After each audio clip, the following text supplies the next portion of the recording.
yeah, he was supposed to do this.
Alright. How you doing? Alright. Oh, yeah. Right, no, absolutely, yes.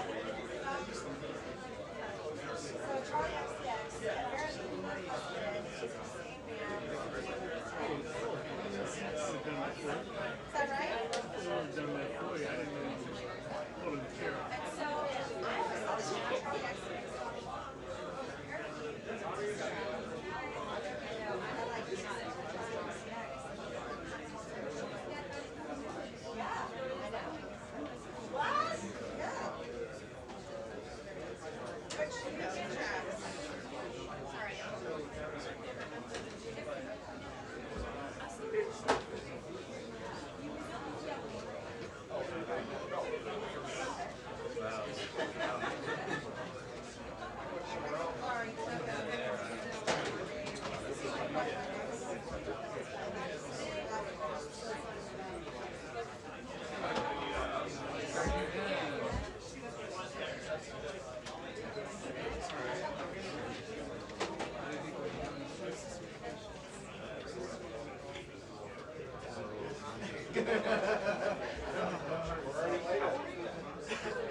Yeah.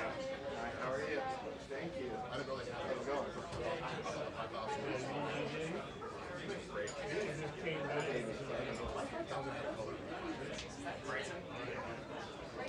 Well, it ended up with one because then Well, maybe maybe it started out with black and white. Yeah. We had mine like trash. Of course. Ours, the UV cameras, 5,000 was the best UV cameras. Most forgiving colors. Yeah. I like the AK-76. Yeah. Waiting for me. I'm very young. Very, very, very.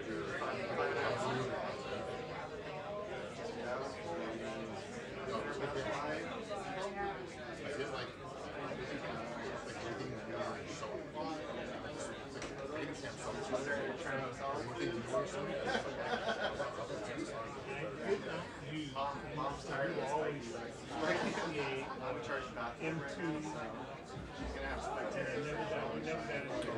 not DC. What do you think of RCA? Huh? What do you think of RCA?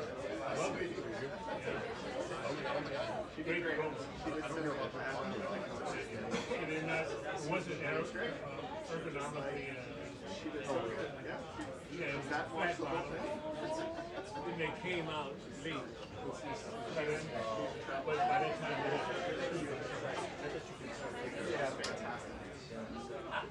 it was, yeah. No, because we had so long. But it, by that time nobody was using it. They didn't keep up. Yeah, like $9. Yeah, I got one. I got one. Yeah, I went got one, and I'm like, I think we're gonna go back to Costco. Yeah.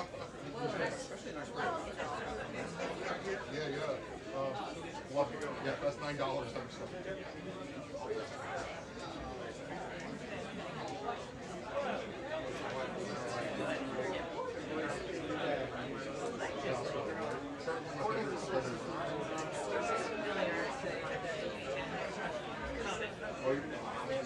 Pants too, yeah, pants. There you go, yeah. Three of us, we've got their whole signature line, pants, shirts, pants, jackets.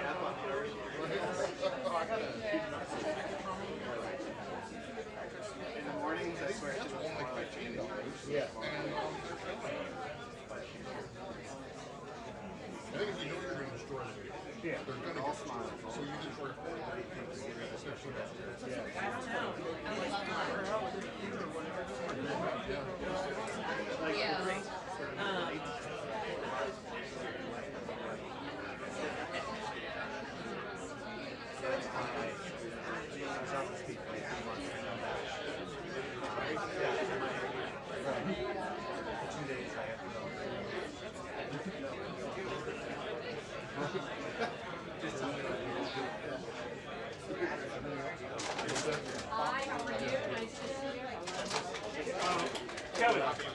Kelly.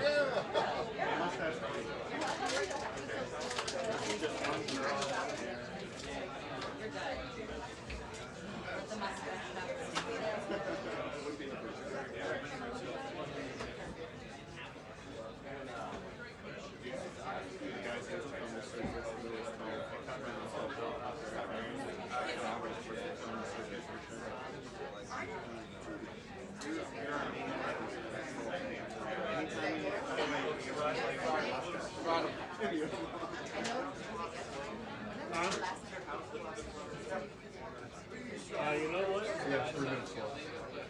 It's been slow. Yeah. Hey, you know what? I think she uses it or they use it. Keep track of it. It was put up years ago. Keep track of it. What are you going to do with that? Yeah.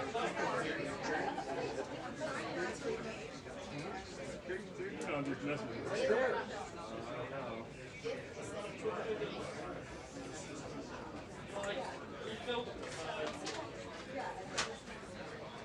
Try to share it.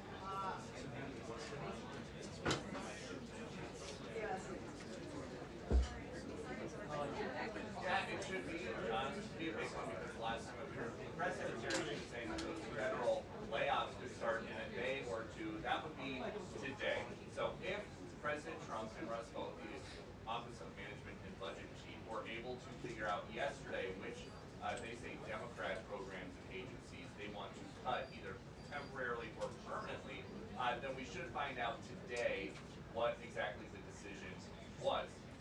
This is also going to be the first briefing since Secretary of War Hegseth posted this another spectacular explosion in the Caribbean. He says that a group of narco-terrorists was taken out today on orders from the president.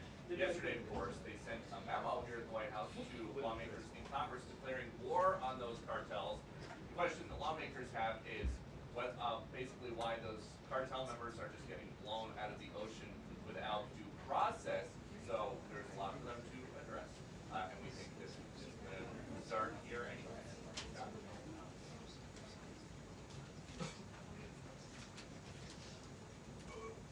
My wireless signature, William.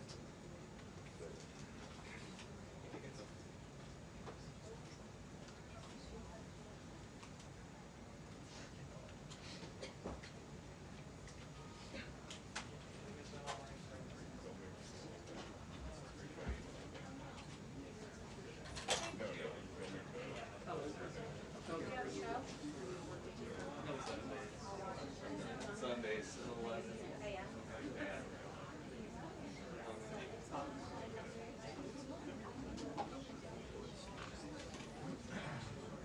Yeah. But, yeah. No, it's lots of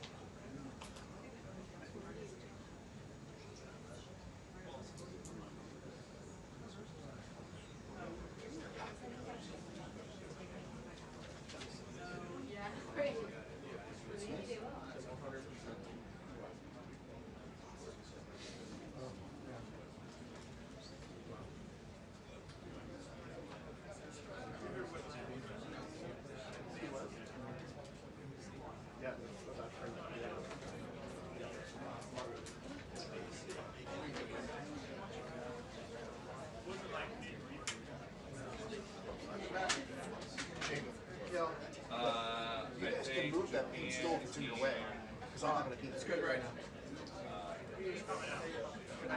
So good.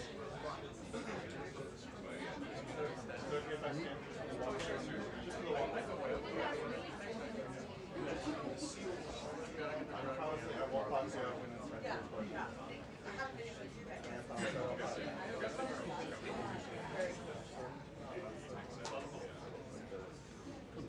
I like to take education.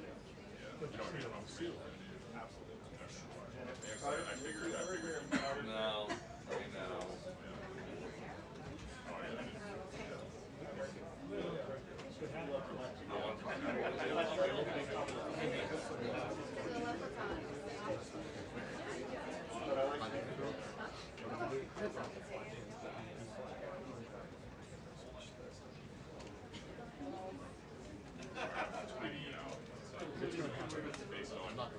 Based on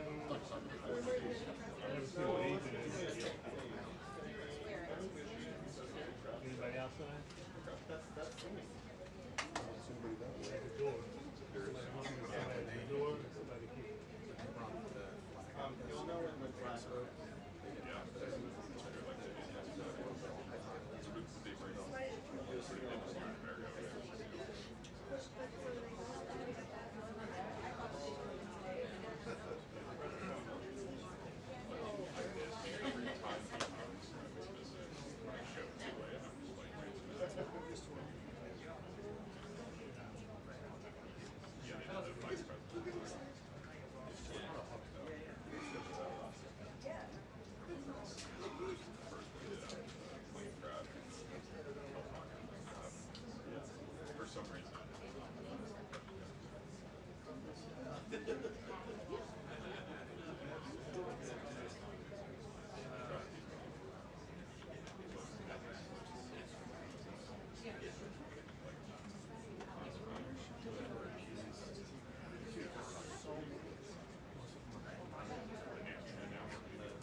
I know, that's what I said.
Just bring it back to here. You gotta bring it all the way back because you're in my frame.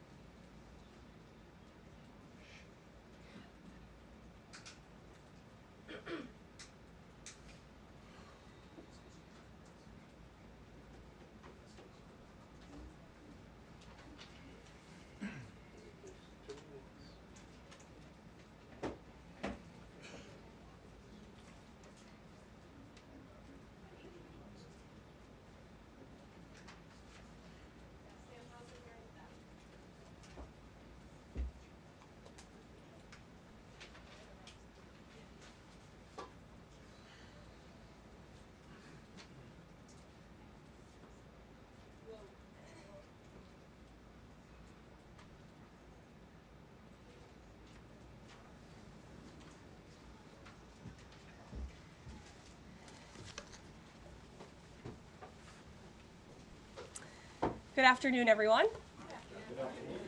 We are now in day 3 of the Democrat-led government shutdown.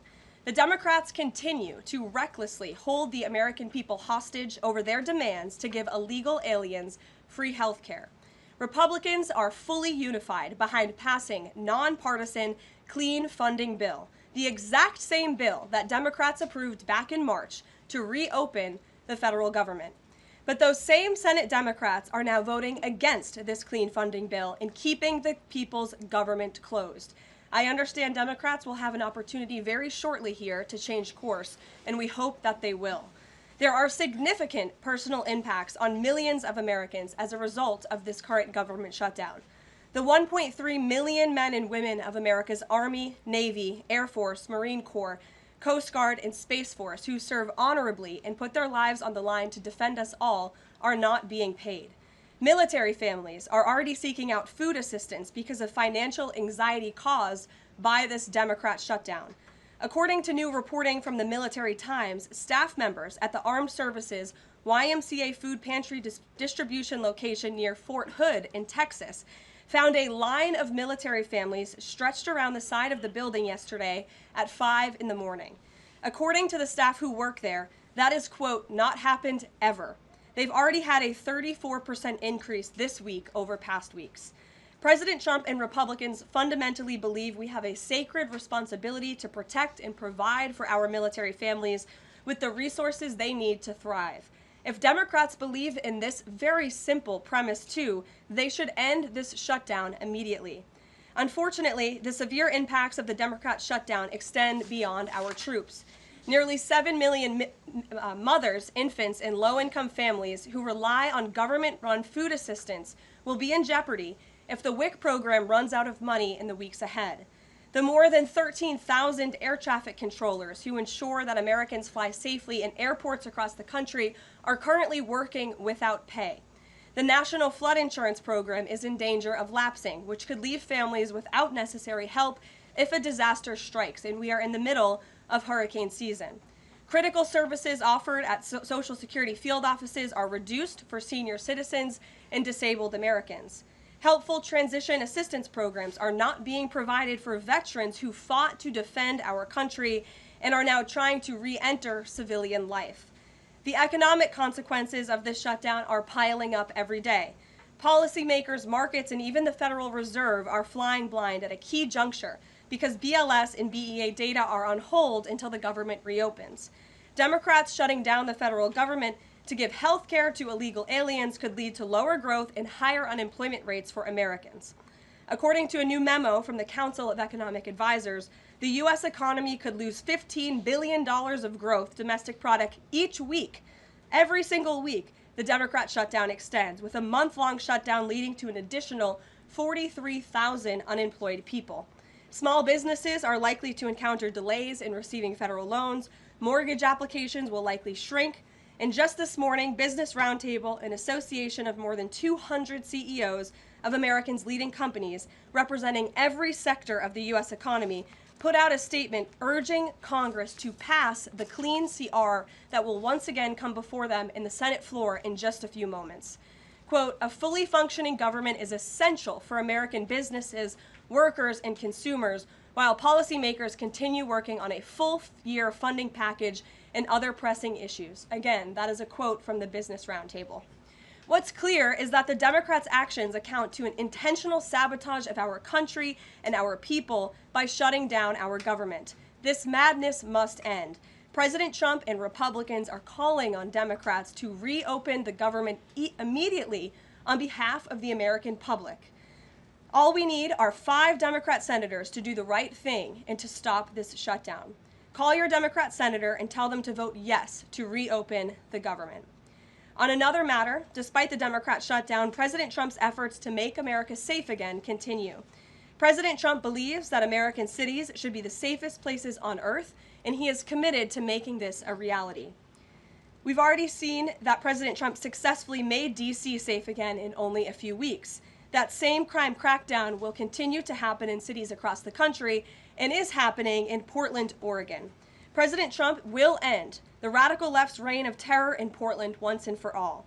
The president has directed Secretary Hegseth to provide all necessary troops to protect war-ravaged Portland and any ICE facilities under siege from attack by Antifa and other left-wing domestic terrorists. What's been allowed to happen in Portland, and we saw disturbing video footage of this last night, this is not peaceful protesting, this is left-wing anarchy that has been destroying this great American city for years, leaving police officers battered, citizens terrorized, and business properties damaged.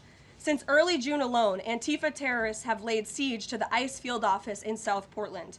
These radical left-wing lunatics have violently breached the ICE facility by using a stop sign as a battering ram, hurled explosives and other projectiles at law enforcement, repeatedly assault and dox officers, berate their law-abiding neighbors, and have even rolled out a guillotine in front of the ICE facility. And more people should be reporting on that. President Trump has sent federal law enforcement to protect federal assets and arrest those fueling this violence. Just last night, we saw an extremely troubling incident where conservative journalist Nick Sorter was captured on video being taken into custody by the Portland police after he was ambushed by Antifa and was defending himself from these assaults. But instead of arresting these violent mob members night after night after night who are ravaging this community, the police arrested a journalist who was there trying to document the chaos, and everyone in this room should be extremely concerned about that. The Department of Justice spoke with that journalist this morning, and they will be launching a full investigation into his arrest. This incident is part of a troubling trend in Portland where left-wing mobs believe they get to decide who can visit and live in their city. It is not their city. It is the American people's city, and President Trump is going to restore that. I just spoke with the president about this, and he has directed his team here at the White House to begin reviewing aid that can potentially be cut in Portland. We will not fund states that allow anarchy. There will also be an additional surge of federal resources to Portland immediately, including enhanced CBP and ICE resources. Law and order will prevail, and President Trump will make sure of it. With that, I'll take your questions, and we will begin today's briefing with our new media seat, Amanda Head from Just the News. Amanda, thank you for being here. Thank you, Caroline. On that most recent topic that you mentioned, reportedly Portland police have not been able to engage protesters to the degree that they normally would. Does the president plan on handling this from that angle as well with city leaders? Yes.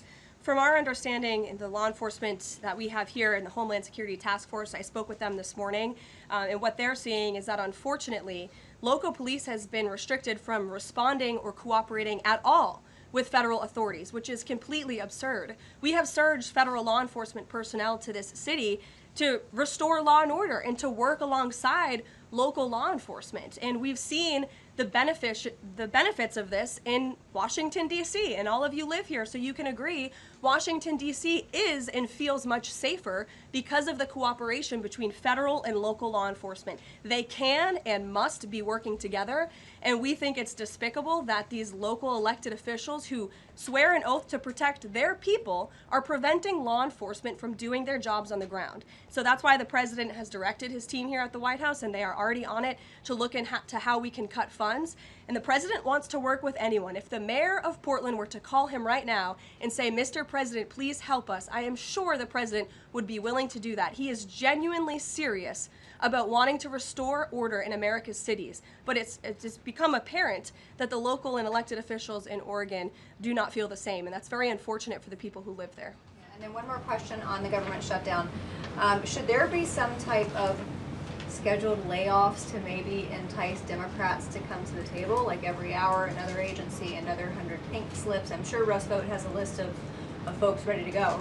Well, look, the Office of Management and Budget, as we've said repeatedly, is working with the agencies and our cabinet secretaries to identify where cuts unfortunately can and have to be made. And again, we understand there's another vote happening on the Senate floor in an hour. Maybe if Democrats do the right thing, this government shutdown can be over. Our troops can get paid again. We can go back to doing the business of the American people. But if this shutdown continues, as we've said, layoffs are an unfortunate consequence of that. And Russ Vought has been in contact with our cabinet secretaries at their respective agencies to discuss that.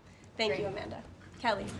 How would this administration define what makes a Democrat agency, which agencies, and what constitutes being a Democrat agency? I think this administration has been very clear, Kelly, that we're not going to tolerate waste, fraud, and abuse in our government.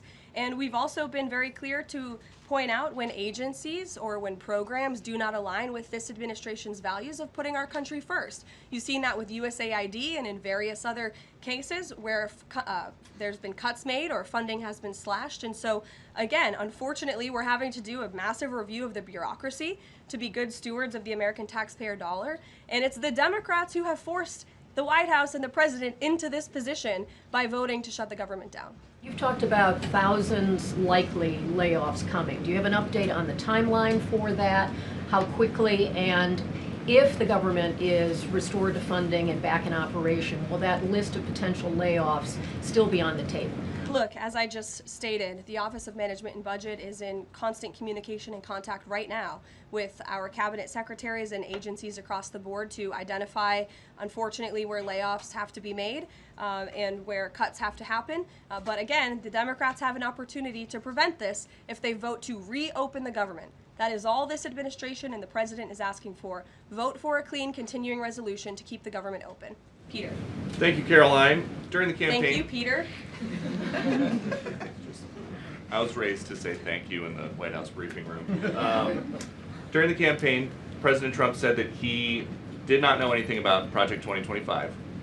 Now he knows about it. Is that the blueprint for shrinking the government? Look, the blueprint is what the president and his team and his cabinet secretaries ultimately decide. And the president trusts his cabinet secretaries to identify where there is waste, fraud, and abuse.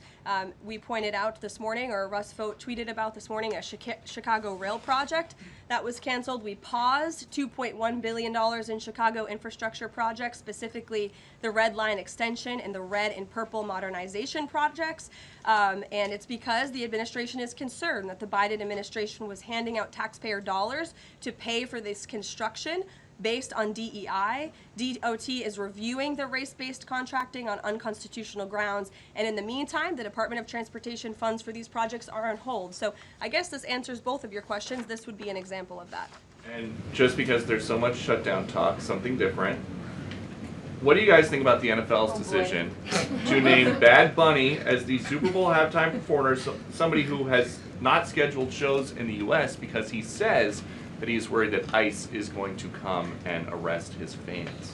Well, look, I know there are many in this room who are very anxious to hear the president's response to Bad Bunny being the halftime show, so I won't get ahead of him. I won't reveal what he feels about this. Next time you all ask him a question, you're welcome to do that. I have my own feelings on that, but that's not what I'm up here to talk about. As far as ICE being at the Super Bowl, as far as I'm aware, there's no tangible plan for that in store right now. However, of course, this administration is always going to arrest and deport illegal immigrants when we find them. If they are criminals, we're going to do the right thing by our country. Kate.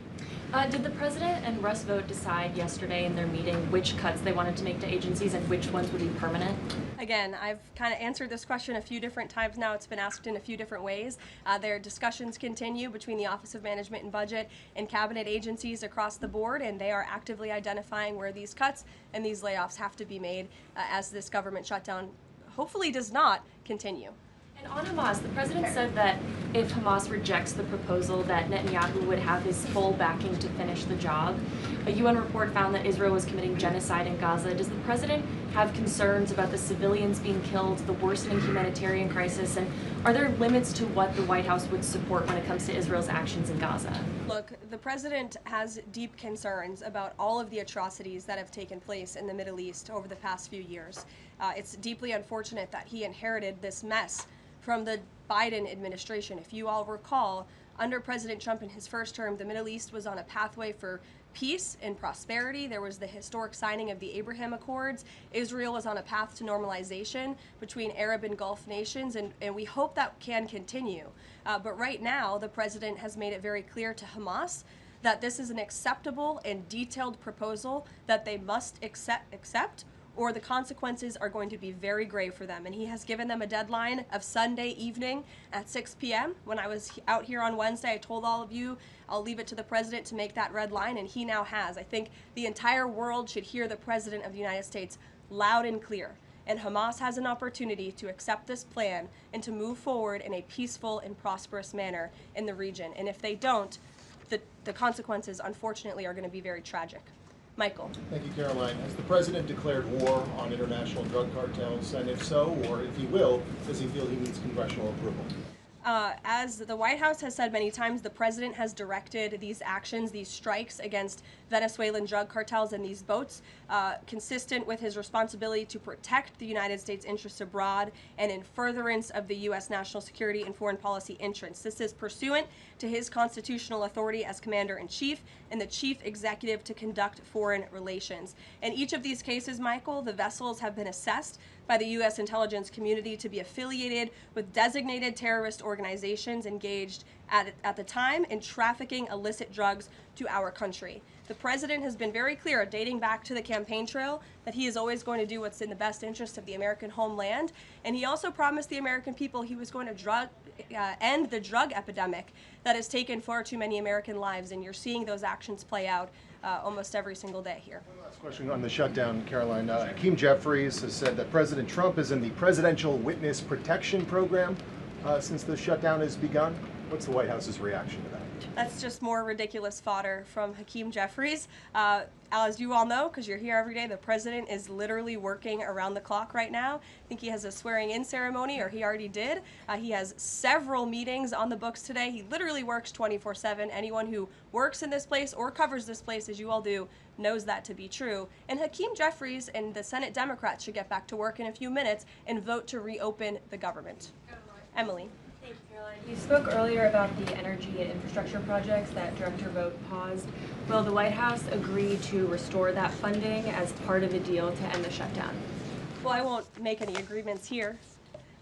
Senate Republicans are talking with their colleagues on the Democrat side But right now, Russ Vought is doing what he's been tasked to do in the midst of this government shutdown, which is to look at funds that need to be temporarily halted or need to be canceled. And Chicago is just another example of that. Karoline? Go to Libby in the back. Thank you, Caroline. I have two questions for you. One on the FDA, but first on the shutdown. Sure. Will the administration, if this government shutdown ends, still move forward with firing thousands of federal workers? Look, as I've said repeatedly, Libby, right now we want the government to be open. Layoffs are an unfortunate consequence of a government shutdown, and it's something the administration is examining. If the government is reopened, we're going to get back to doing what we were doing last week and the week before, working on the issues that the American people care about. And then on the FDA, they just approved that new abortion pill, and it's causing a lot of uproar among Republicans.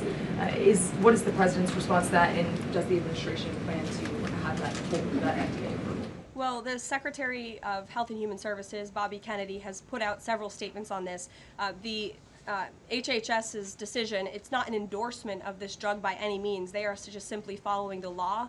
And as they put out in their statement, by law, the Secretary of Health and Human Services must approve a generic drug application if the application demonstrates the generic drug is the, quote, same as the brand name drug. Generic applicants are not required to submit independent evidence proving safety and effectiveness. As such, FDA's decision to approve a second generic version does not address the merits of the current safety program.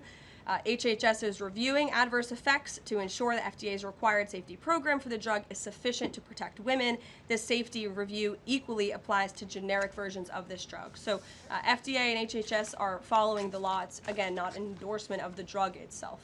Mary. Thanks, Caroline. Two questions on the shutdown. You've argued that these impending layoffs are necessary to keep essential services up and running, but that has never been the case in any previous shutdown. Even when the government was shut down for 35 days in Trump's first term, you've never had to lay off thousands of workers to keep essential services up and running. So why are layoffs now necessary in this shutdown? Because we have an administration and we have a president who are wholeheartedly focused on restoring fiscal sanity to our government and doing the right thing by the American taxpayer. We are $37 trillion in debt, and the federal government is currently shut down. There is no more money coming into the federal government's coffers. And as you've also seen since the beginning, in January, this administration is focusing on waste, fraud, and abuse. And so Democrats have given this administration an unenviable choice to have to take a look at the balance sheet and identify where these cuts and layoffs can be made. And you just said this is an unenviable choice, that this is an unfortunate consequence, but the president has described this as an unprecedented opportunity to lay off additional workers. He's posted a video likening Russ Vought to the Grim Reaper. So which is this? Is this an opportunity to fire more workers or an unfortunate consequence? Look, the president likes to have a little fun every now and then, and I think both things can be true at the same time. The Democrats have given the administration this opportunity, and we don't like laying people off. Nobody takes joy in that around here, and if you think that, then I think that's very sad. You view the White House and our staff as wanting to put people out of work. Nobody wants to do that, but sometimes in government you have to make tough decisions. Carrie. Going back to Portland, as far as the city council there is concerned, they appear to be very sympathetic towards the protesters over at the ICE facility.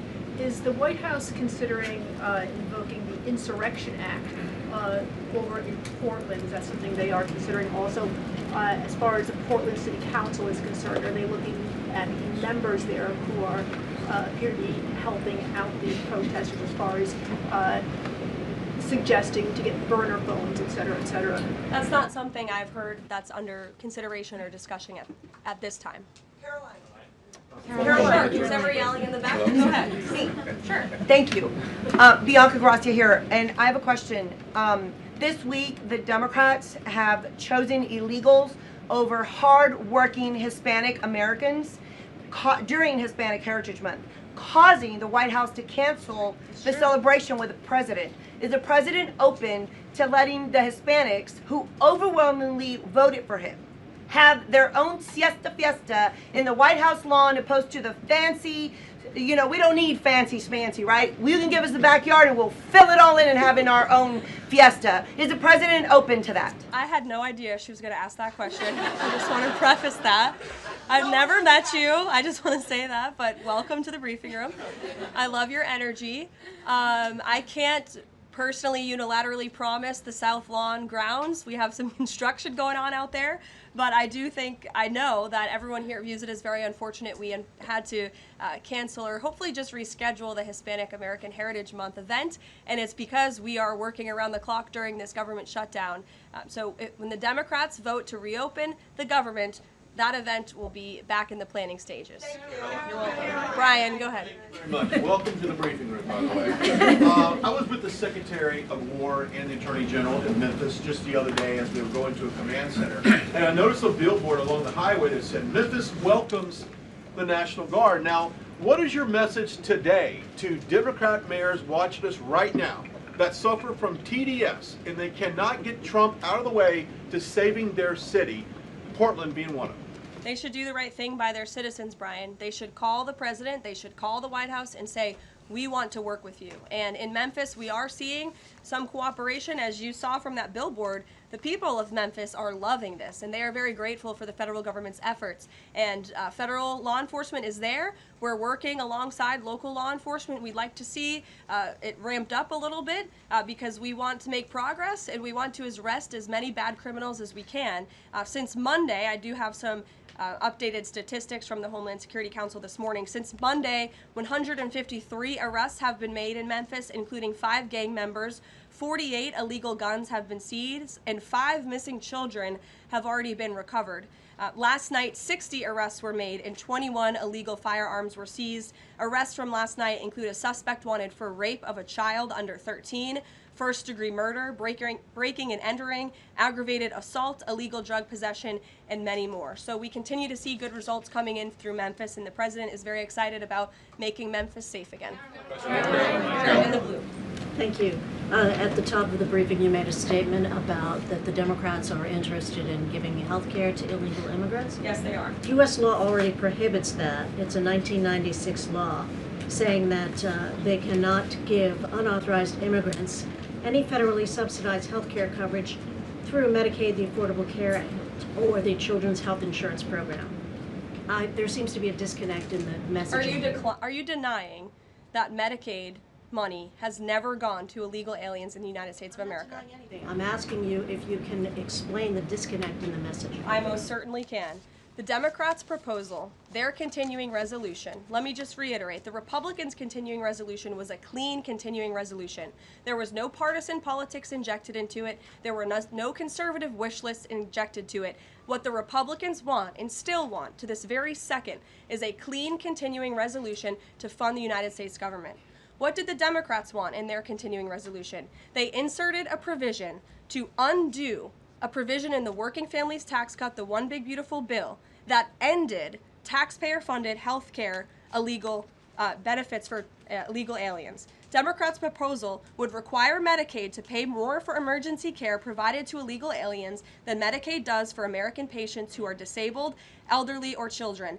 And this bill would have also allowed California to continue a gimmick that funds its Medicaid for illegals program. Those are things that we ended, the Trump administration ended, with the passage and the signage of the One Big Beautiful Bill. And it is an undisputed fact, a fact that under the Biden administration, illegal aliens were absolutely receiving taxpayer-funded health care benefits. In fact, in fiscal year 2024, Medicaid costs for emergency services for illegal immigrants skyrocketed by 142% from the previous year to $9.1 billion. That's $9.1 billion taxpayer dollars that were going to emergency services for illegals. Between President Trump's last full fiscal year under his first administration and Joe Biden's last full fiscal year, Medicaid spending on emergency services for illegal immigrants nearly tripled. There was an increase of 196% between 2020 and 2024. And I have a chart here for you, and I'm more than happy to email it to you. I'd also like to add,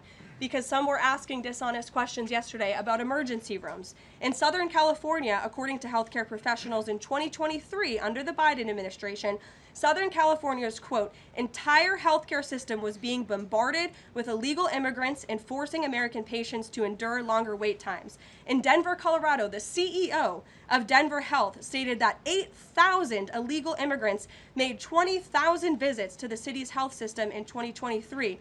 Leaving an uncompensated bill totaling over $10 million. So when an illegal alien goes to the emergency room, who's paying for it? the American taxpayer. The main safety net hospital in Denver had to turn away patients due to the massive influx of illegal immigrants into the community, and UC Health Hospitals in 2024 reported their system was under stress from an increasing number of migrants. As a result, according to the head of emergency departments and urgent cares across the hospital system, quote, access is impeded for everyone. These are healthcare professionals who dealt with this directly, and there's a lot more where that came from. It is an undisputed fact that Democrats want to give taxpayer-funded healthcare benefits to illegal immigrants, period. Ed. Yeah, thank you, Governor. Is the president talking directly to Democratic senators to try and get their vote for a clean CR? The Senate Republicans are speaking directly with moderate Democrats. I understand those conversations have become very serious, and we hope positive in the right direction so that Democrats will do the right thing. I don't know if you saw overnight a refinery in California went up in flames. Is the president going to help the governor should gas prices spike, or could he help the governor? Look, I know the administration and the White House are aware of that situation that took place. I don't have any announcements for you, Ed, on that. Has the president seen the first draft of the commemorative coin that the Treasury is doing for the 250th anniversary? It has his face on it. Oh, I'm not sure if he's seen it, but I'm sure he'll love it. Kara. Thank you, Caroline. It's now being reported that former President Biden's DHS and TSA placed peaceful January 6 protesters and even Americans who refused to wear masks during COVID onto watch lists usually reserved for terrorists. Most of these people were not charged with crimes. Does the White House have a comment on the prior administration violating the free speech and due process of these Americans? And where is the outrage from the left that claims to stand for due process and free speech? And after that, I have another question about protecting journalists from Antifa. Sure. Well, Kara, to your first point, please send me that report. That's certainly very concerning. I haven't seen it myself, but if indeed that was happening, it's something I'm sure the Department of Justice and the FBI would deem worthy of looking into. Journalists, as you mentioned earlier, are being increasingly attacked by leftist protesters. I was actually assaulted outside of President Trump's United Nations speech, and I think the White House is aware that a Portland journalist was almost blinded by an Antifa protester. This has been a problem that's gone on for years, and police often say that their hands are tied. Does the White House have a plan or plan on issuing a statement maybe discouraging this violence against journalists out on the street like me and so many others in this room? Well, I hope that my statement earlier in the briefing served that purpose, but of course we condemn violence against anyone in this country, and journalists as well, who are exercising their First Amendment right. And there have been so many incredible independent journalists across the country who have gone undercover within Antifa and really have come to understand how this is a growing domestic terrorism threat inside of our country. And I would encourage maybe some of you in this room to get outside the Beltway and go do some of that undercover investigative reporting, because it is really incredible what they found. I met with one of them in my office yesterday, and they're doing very dangerous work in difficult circumstances, and Antifa is a very violent group, as you've experienced and that many others in the media have as well. Christian. Yeah, thanks, Caroline. Following up on Libby, sort of on the other side of the abortion debate, has the president abandoned his campaign pledge to mandate insurance coverage for IVF services? No. Was there any update on that? We flew by that May EO deadline for the White House to produce a plan. I literally just read a statement from the Health and Human Services on for Libby at least, as far as IVF goes. I'll check in with our policy team and we'll get you some updates. Russia, how concerned is the White House that the Russian Navy seems to be escalating its provocation of NATO allies? I'm talking, of course, to the several close calls they've had with the Danish military during the EU leaders meeting in Copenhagen. It's something the administration takes very seriously, and we are constantly monitoring it. The National Security Council here at the White House is in constant correspondence with our NATO allies, and the president speaks to many of them as well. Yes. We've seen a spate of gun violence in this country, both mass shootings. We've seen this Michigan church that was attacked, children being shot in pews in Minnesota. We've also seen politically motivated assassinations of Minnesota lawmakers, Charlie Kirk. Has any of this made the president or the White House rethink gun safety prevention in this country? Either red flag laws, I know that was a conversation in the first Trump administration, or is there anything on the table right now on gun violence? Of course, this is an extremely pressing issue for the administration and our entire country. It's deeply alarming to everyone here, the violence that we've seen taking place all over the country, the assassinations that have unfortunately, tragically taken place throughout the last several months. There are many discussions about how to prevent such violence and how we can ensure that law enforcement has the resources they can on the ground to not only respond, but again, to prevent such tragedies from taking place. If there are red flags with an individual in a community, that they are treated as an emergency, a public safety emergency, not just, turn a blind eye to. There's many other things we can do, but the administration and the president has always also made it clear he's always going to protect the constitutional right, the Second Amendment constitutional right of Americans to own guns. Would you advocate for Congress to pass a federal red flag law? Right now, they just incentivize states financially to have red flag laws, but I know Lindsey Graham has worked on this as a Republican. There are some Republicans that do support this kind of gun safety legislation. I don't want to get ahead of the president on any congressional action or any suggestion to Congress on that matter. Andrew. Thank you, Caroline. Two things. First, to follow up on something you said earlier about hospitals treating undocumented or illegal aliens. Is it the administration's position that hospitals should not have to treat people who come into the emergency department who are not here legally? No, that's not our position. Our position is that it's completely unacceptable that the Biden administration paroled and encouraged an invasion of tens of millions of illegal aliens into our country and then promised them free health care.